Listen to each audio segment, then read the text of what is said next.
Welcome to our channel. ఈరోజు మనము ఒక ఆలయం గురించి మాట్లాడుకుందాం. ఈ విశ్వంలో ఎన్నో రహస్యాలు అయితే ఉన్నాయి. వాటిలో కొన్ని ప్రకృతికి సంబంధించినవి అయితే మరికొన్ని మన పూర్వీకుల అద్భుతమైన నిర్మాణ కళకు సంబంధించినవి. ఈరోజు మనం తెలుసుకోబోయే దేవాలయం కూడా అలాంటి ఒక మహా అద్భుతం. తెలంగాణ రాష్ట్రంలోని నల్గొండ జిల్లా పానగల్ గ్రామంలో ఉన్న ప్రసిద్ధ ఛాయా సోమేశ్వర స్వామి టెంపుల్. ఈ ఆలయాన్ని చూసిన వారు ఒక్కసారి ఆశ్చర్యపోతారు. ఎందుకంటే ఇక్కడ శివలింగంపై పడే ఒక నీడ ఉదయం నుంచి సాయంత్రం వరకు కనిపిస్తూనే ఉంటుంది. సూర్యుడు తన దిశను మార్చుకున్న ఆ నీడ మాత్రం అక్కడ నుంచి కదలదని స్థానికులు చెబుతూ ఉంటారు. ఈ రహస్యమే ఈ ఆలయాన్ని దేశవ్యాప్తంగా ప్రసిద్ధి చేసింది. అసలు పాన్గల్ గ్రామ చరిత్ర గురించి తెలుసుకోవాలంటే, నేటి పాన్గల్ ఒక సాధారణ గ్రామంలా కనిపించిన ఒకప్పుడు ఇది రాజుల పాలనలో ప్రముఖ కేంద్రంగా ఉండేది. కాకతీయులకు ముందే ఈ ప్రాంతాన్ని పాలించిన కళ్యాణి చాళుక్యులు, కందూరు చోడులు వంటి రాజవంశాలు ఇక్కడ అనేక దేవాలయాలను నిర్మించాయి.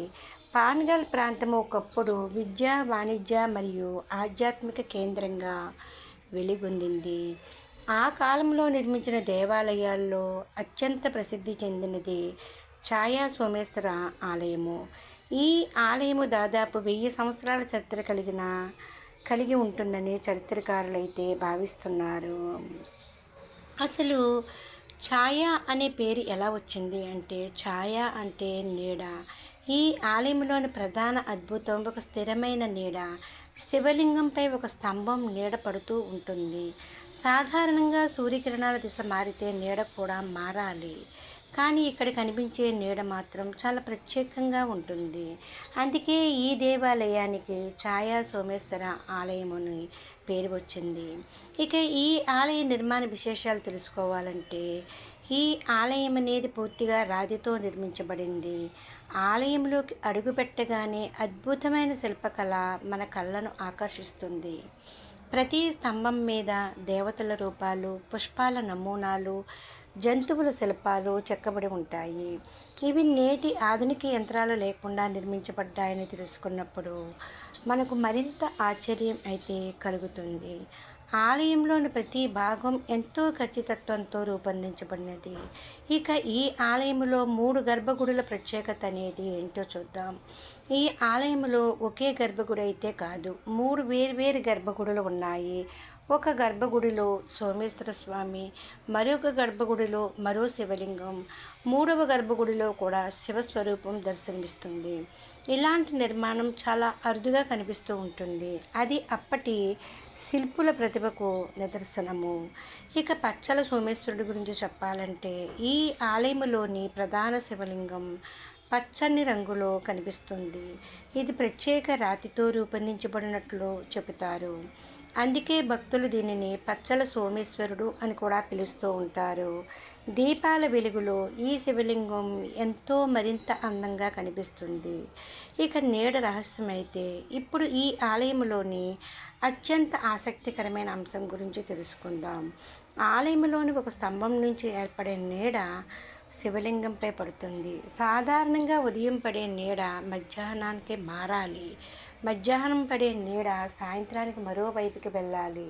కానీ ఇక్కడ కనిపించే నీడ మాత్రం శివలింగం పైనే కనిపిస్తుందని భక్తులు చెబుతారు.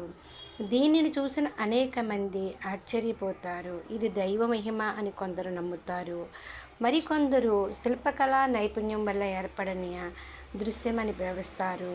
ఇంకా శాస్త్రవేత్తల అభిప్రాయానికి వస్తే, కొంతమంది పరిశోధకుల అభిప్రాయం ప్రకారము ఆలయ నిర్మాణంలో ఉపయోగించిన స్తంభాల అమరిక, కిటికీల స్థానము, సూర్యకాంతి ప్రవేశించే కోణం వంటి అంశాలు ఈ ప్రత్యేక దృశ్యానికి కారణమై ఉండవచ్చు అంటారు. అయితే పూర్తి స్థాయిలో అందరూ అంగీకరించే వివరణ అయితే ఇంకా లేదు. అందుకే ఈ ఆలయం ఒక రహస్యంగానే మిగిలిపోయింది. ఇక ఈ ఆలయంలోని శిల్పకళ అద్భుతం గురించి చెప్పాలంటే, ఈ ఆలయంలోని ప్రతి స్తంభము ఒక కళాఖండము.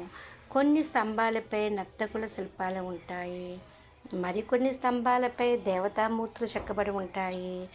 ఆభరణ వివరాలు కూడా స్పష్టంగా కనిపిస్తాయి.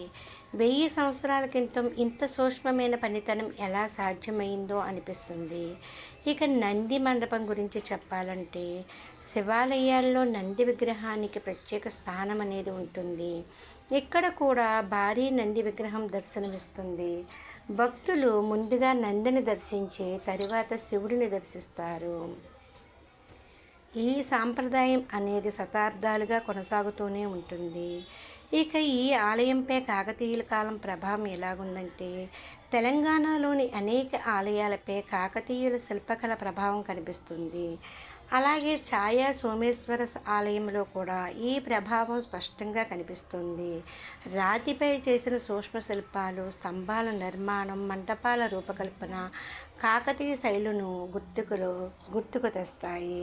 ఇక స్థానికుల నమ్మకం ప్రకారము ఈ ఆలయంలో భక్తితో ప్రార్థిస్తే మనశ్శాంతి లభిస్తుందని చెబుతారు.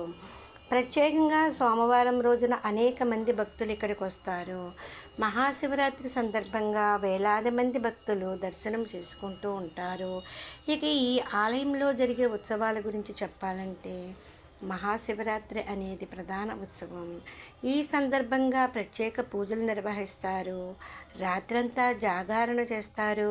రుద్రాభిషేకాలు, భజనలు, హారతులతో ఆలయం భక్తులతో కలకలలాడిపోతూ ఉంటుంది. ఇక కార్తీక మాసంలో కూడా విశేష పూజలు జరుగుతాయి. ఇక ఈ ఆలయం అనేది కేవలం ఆధ్యాత్మిక కేంద్రం మాత్రమే కాదు, ఇది ఒక చారిత్రక సంపద. దీనిని సందర్శించే చరిత్ర పరిశోధకులు, వాస్తు నిపుణులు, విద్యార్థులు ఇక్కడి నిర్మాణాలను అధ్యయనం చేస్తూ ఉంటారు. మనం నేటి తరానికి సందేశం ఇవ్వాలంటే మన పూర్వీకులు కేవలం దేవాలయాలు నిర్మించలేదు, శాస్త్రం, గణితం, ఖగోళ విజ్ఞానం, కళలను కలిపి అద్భుతమైన నిర్మాణాలను సృష్టించారు. ఛాయా సోమేశ్వర ఆలయము అలాంటి మహత్తర వారసత్వానికి ఒక నిదర్శనము. ఇంక దీని గురించి ముగించే ముందు సూర్యుడు కదులుతాడు, కాలం మారుతుంది, అలాగే రాజ్యాలు అంతరించిపోతాయి. కానీ 1000 సంవత్సరాలుగా నిలిచి ఉన్న ఛాయా సోమేశ్వర ఆలయం మాత్రం ఇప్పటికీ తన రహస్యాన్ని కాపాడుకుంటూనే ఉంది. అది దైవ మహిమ, శాస్త్రీయ అద్భుతమా, లేక మన పూర్వీకుల అసాధారణ ప్రతిభ? దానికి సమాధానం వెతకడం అనేది మీ చేతిలోనూ అలాగే మన చేతుల్లోనూ ఉంది. ఈ వీడియో మీకు నచ్చినట్లయితే లైక్ చేయండి, షేర్ చేయండి, ఛానల్ని సబ్స్క్రైబ్ చేయండి. ఓం నమః శివాయ.